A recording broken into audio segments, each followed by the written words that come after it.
السلام عليكم ورحمة الله وبركاته. اللهم صل وسلم وبارك على سيدنا محمد أفضل الخلق وعلى آله وصحبه وسلم. النهاردة بقى إن شاء الله جاية لكم بيوم جديد وفيديو جديد.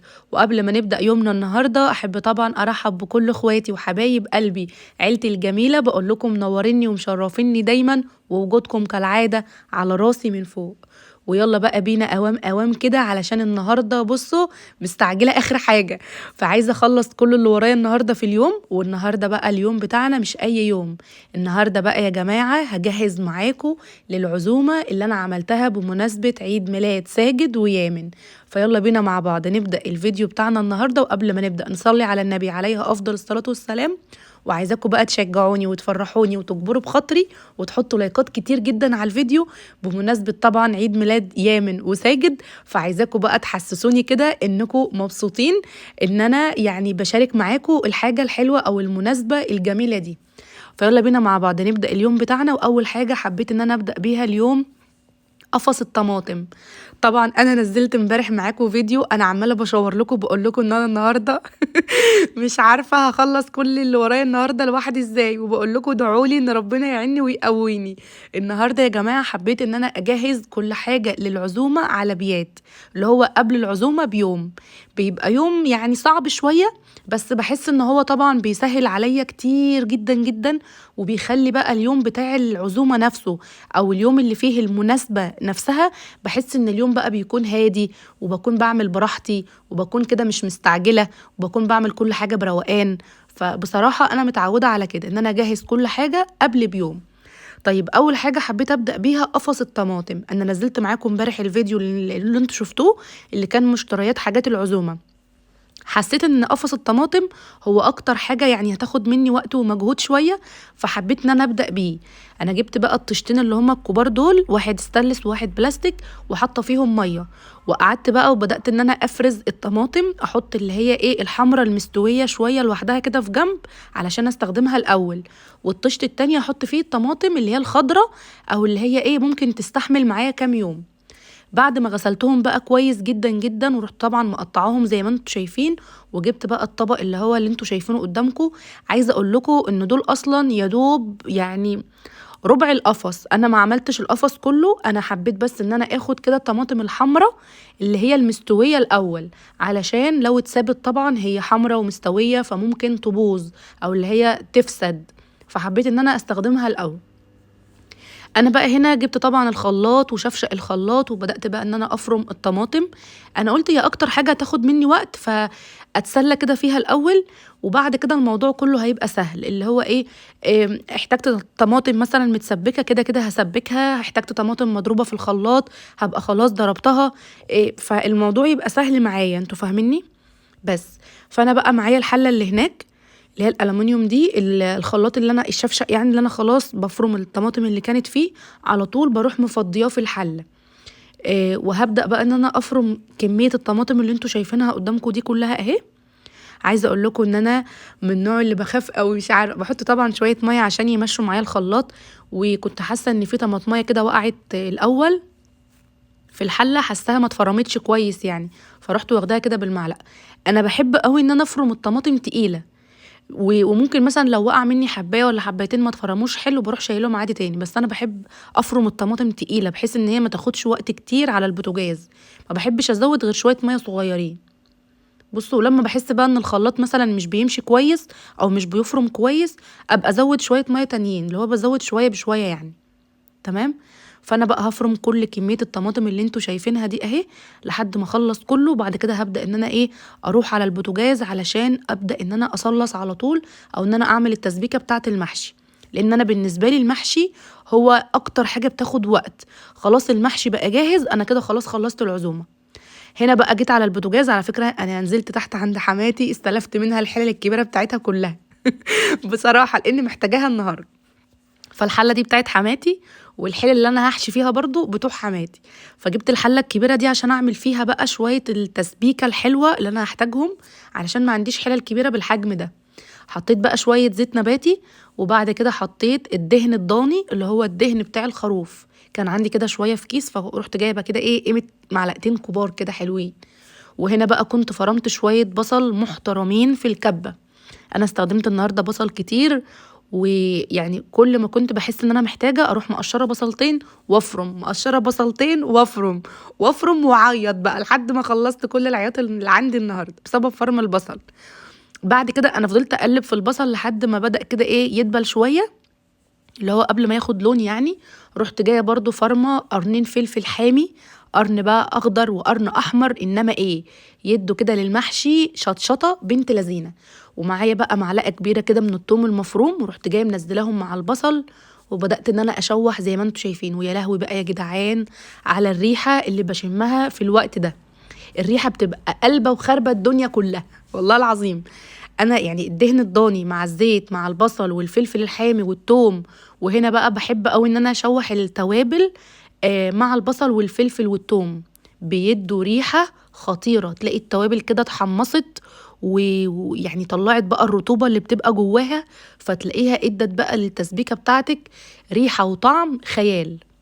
بعد كده انا طبعا قلبت كويس قوي ولحد ما شوحت كده الفلفل مع الثوم مع البصل، وحطيت كزبره وحطيت بابريكا، وحطيت كمان بهارات مشكله اللي هي 7 بهارات.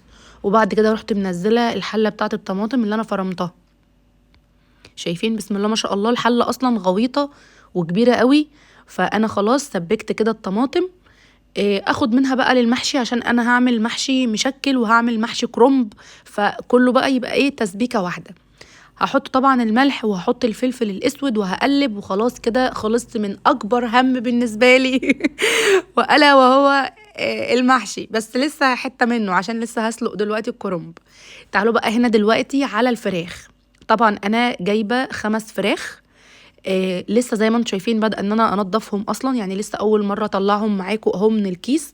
فهبدأ اول حاجه ان انا هقطعهم. انا نزلت الفيديو اللي انتوا شفتوه بتاع المشتريات وقلت لكم مش عارفه هعمل يعني ايه بالظبط في العزومه. فانا بصراحه خلاص يعني اخدت كده شويه افكار من نفسي وقعدت افكر واقول يا بنت يا سماح يا ترى هتعملي ايه، يا ترى هتعملي ايه.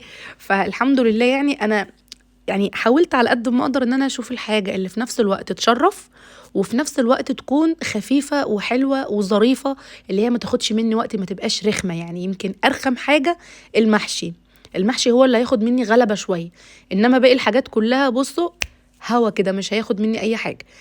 هنا بقى الفراخ انا كده كده الفراخ محتاجة ان هي تكون متقطعة، فبما اني كده كده هقطعها فيبقى اقطعها الاول قبل الغسيل. ودايما بقول لكم النقطة دي، انا من النوع اللي بحب جدا جدا اغسل الفراخ وهي متقطعة. طالما انا كده كده محتاجاها في الاكلة متقطعة يبقى اقطعها الاول وبعد كده اغسلها.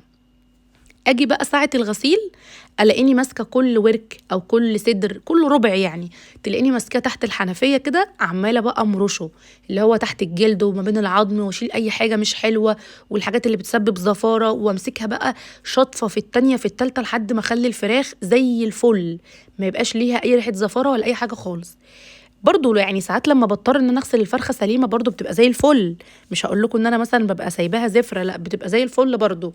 بس يعني طالما محتاجينها متقطعه نغسلها وهي متقطعه، بحس ان انا ببقى ملكاها اكتر او متملكه منها اكتر، بعرف ان انا اغسلها كويس يعني. تمام. فانا هقطع بقى كل كميه الفراخ. انا جايبه النهارده 5 فراخ بجانب طبعا اللحمه. فاول حاجه انا قطعتهم زي ما انتم شايفين. الكيس اللي لسه في الصينيه ده الكيس اللي هو بتاع الكبد والقوانص والقلوب وكده، فانا مش هحطهم مع الفراخ نفسها عشان ما يتهروش يعني وقت الغسيل. هنا بشاور لكم بقول لكم بقى هغسلهم كويس جدا. وهنا كنت خلاص غسلتهم وزي ما انتم شايفين بقوا زي البفتة البيضة زي القشطة زي العسل. هنا بقى جيت علشان ابدا ان انا اتبلهم. انا فكرت ان انا هعمل الفراخ دي تكون مشويه، بما ان انا كده كده هيكون معايا لحمه، فيبقى في صنف مشوي وصنف تاني يكون مثلا لحوم هعملها بطريقه تانية.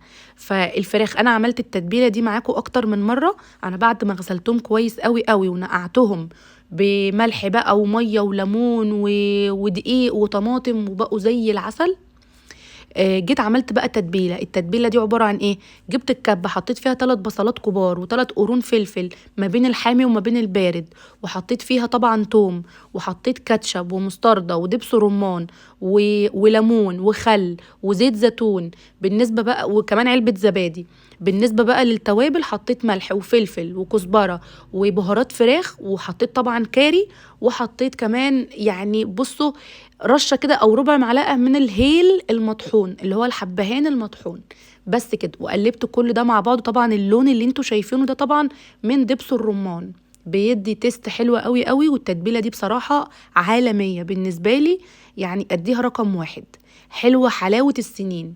وبعد كده جيت على طول في الصينية الواسعة وبدأت ان انا اتبل الفراخ ربع ربع زي ما انتوا شايفين، ماسكة كده ايه الورك.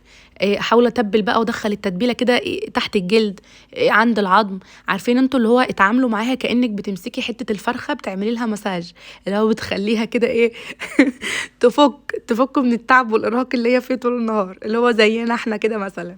فبمسكها بقى اتبلها كويس قوي، وبحاول ان انا كنت اخد يعني كل الحاجات اللي التتبيله اللي على الصينيه، بدل ما اسيبهم على الصينيه لا احطهم على الفراخ نفسها.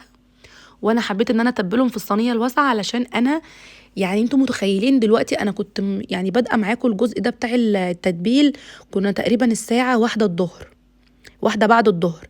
فانتوا متخيلين الفراخ هتقعد متبله من دلوقتي لحد وطول الليل، يعني الساعه 1 الظهر ومعانا بقى طول النهار اهو، وطول الليل لحد بكره ان شاء الله باذن الله. مثلا هولع عليها نقول مثلا الساعه 10 الصبح ولا 11 الصبح، فهتكون بقى شربت من التتبيله وبقت متطعمه وفيها طعامه السنين ولذاذه السنين بصراحه، لانها تقعد فتره طويله طبعا في التتبيله. واحنا اتفقنا قبل كده ان كل ما تسيب الفراخ متبله اكتر كل ما تتطعم اكتر وتبقى شاربه كده من الطعم احسن واحسن.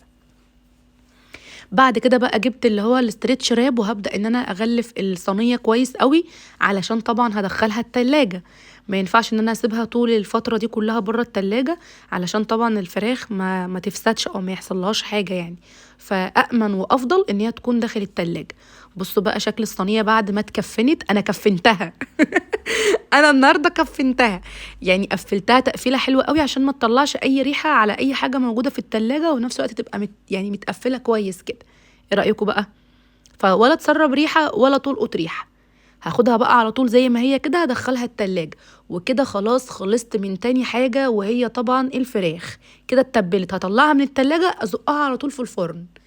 هنا بقى دلوقتي التسبيكه بتاعتي خلاص اتسبكت زي ما انتوا شايفين. بصوا طلعت بقى السمانه بتاعتها، والحتت اللي هي كانت الدهن الضاني اللي هي كانت مكلكعه في اول الفيديو خلاص ساحت وبقت ملهاش اي اثر.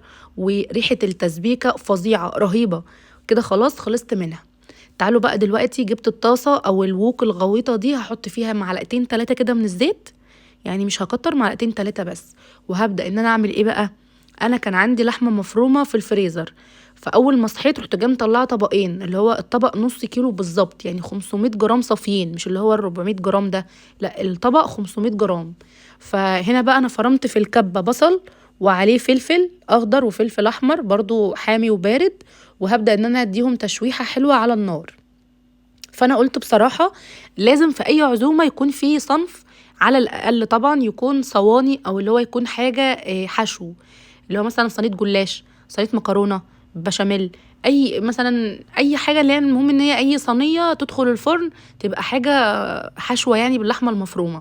فانا طلعت الطبقين دول، والله للحظه اللي انتوا بتسمعوني فيها دلوقتي انا لسه ما عارفه اعمل الحشوه دي، يا اما مكرونه بشاميل يا اما جلاش باللحمه المفرومه، حاجه من الاتنين. بس يعني الاكتر ان انا اكتر حاجه مايله ليها يعني ممكن تبقى الجلاش، بحيث ان انا اعرف اعمل صينيتين كده او صاجين مفرودين حلوين. فالمهم حطيت بقى البصل اللي انا فرماه في الكبه وشوحته كده شويه، ومعاهم كمان فصين توم. وحطيت بقى الطبقين بتوع اللحمه المفرومه، والله زي ما انتم شايفين لسه فيهم حتت مجمده برضو. فانا جيت اقلب بالمعلقه اللي هي السيليكون، انتوا عارفين بتبقى تحسوها مايصه كده شويه، ما مش بنعرف نضغط عليها. فرحت جايبه المعلقه اللي هي العاديه دي، وبدات ان انا احاول اكسر كده ايه واحده واحده، اساعد مع السخونيه بتاعه الطاسه ان هي تخلي اللحمه تفك. فهفضل اقلب واكسر كده لحد ما تفك خالص. بصوا شايفين خلاص اللحمه كلها فكت وغيرت لونها على طول، بس انا لسه ما زودتلهاش اي توابل ولا اي ملح ولا اي حاجه. شايفين اللحمه بقت حلوه جدا. هبدا دلوقتي بقى اضيف ايه، رجعت فرمت تاني في الكبه. يعني انا خدت شويه طماطم من اللي هم كانوا متقطعين 4 تربع، بس انا فرمتهم في الكبه عشان مش عايزه ازود ميه في الخلاط، عايزه تبقى الطماطم تقيله. حطيت كمان معلقتين من الصلصه، وهحط بقى ملح، وهحط فلفل اسود، وهحط بهارات مشكله اللي هي ال7 بهارات، واحط شويه كزبره، شويه بابريكا، يعني اي شويه بهارات عندنا احط منهم. تمام. وكده العصاج بتاعي بقى جاهز اعمل بيه اي حشوه، فبرضه هيسهل عليا ان انا بكره ايا كان نوع الحاجه اللي انا هعملها، فبقت الحشوه معايا جاهزه، فاصبح طبعا هنجز وهختصر معايا وقت كتير، بحيث بقى ان انا مبقاش مستعجله وخايفه الوقت يجري، وخايفه ان مثلا اللي انا عازماهم يجوا وانا مبقاش لسه خلصت. لا كده طبعا افضل واحسن بكتير. بصوا انا مش محتاجه بقى ازود ميه ولا حاجه، لان كده كده اللحمه نزلت الميه بتاعتها. هنا بقى في الوقت ده اول ما التسبيكه اتسبكت، رحت جاي شايلاها من على النار، الصلصه يعني اول ما تقلت رحت جاي شايلاها من على النار، وحاطه نفس العينه عليها الحله الكبيره دي اللي انا بسلق فيها دايما الكرنب معاكم. حطيت بقى فيها ميه، واستنيت لما الميه خلاص بدات ان هي تغلي، ورحت جاي اول حاجه منزله الكرنب. طبعا انا جايبه 3 كرنبات، يعني هما التلاتة تقريبا حجم واحد. فانا رحت جايه مقوره القلب بتاع الكرنبه، اللي هي القلب بتاعها بالراس اللي هي بتبقى فوق دي، شلتها خالص، وشلت العيدان اللي هي بتبقى خشنه شويه او اللي هي سميكه شويه كده من على الاطراف، وقلت هنزل الكرنبه سليمه زي ما هي في الميه السخنه. كده كده يعني الحله بسم الله ما شاء الله بتساعدني، فاللي هي غويطه، فما شاء الله بتبلع الكرنبه، بتاخد معايا الكرنبايه. فبصراحه الطريقه دي بحسها اسهل واسرع من ان انا مثلا افكك الورق من بعضه. ساعات يعني بصوا على ما يهفني مزاجي، يعني ساعات بروح مفككه الورق من بعضه، وساعات بخلي الكرنبايه سليمه على حسب يعني. فالمهم ان هو في كل الاحوال ان انا بسلقها صح او بسلقها كويس.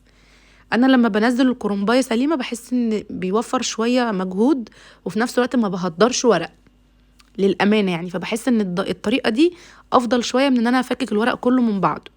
هبدا بقى ان انا اشيل الورق كده ورقه ورقه، اللي احس انها خلاص اتسلقت كويس بروح شايلاها زي ما انتم شايفين بالماسك. فالموضوع بيبقى سهل وكويس قوي. خلي بالكم انا هقعد دلوقتي هقطع الكرنب ده كله، انا مش هسيبه كده طبعا لبكره، انا سلقته وقطعته وسبكت، وعايزه اقول لكم كمان يعني حشيت والله العظيم. الحمد لله الحمد لله، يعني ربنا قواني وعني. الموضوع كان صعب النهارده جدا، بس تخيلوا بقى انا هصحى الصبح اللي هو مزاجي رايق، ومش خايفه ان انا اتاخر، ومش شايله هم حاجه، لا كل حاجه تبقى خلاص بدات ان هي تبقى جاهزه، اللي هو على ان انا احط او اولع البوتاجاز على طول.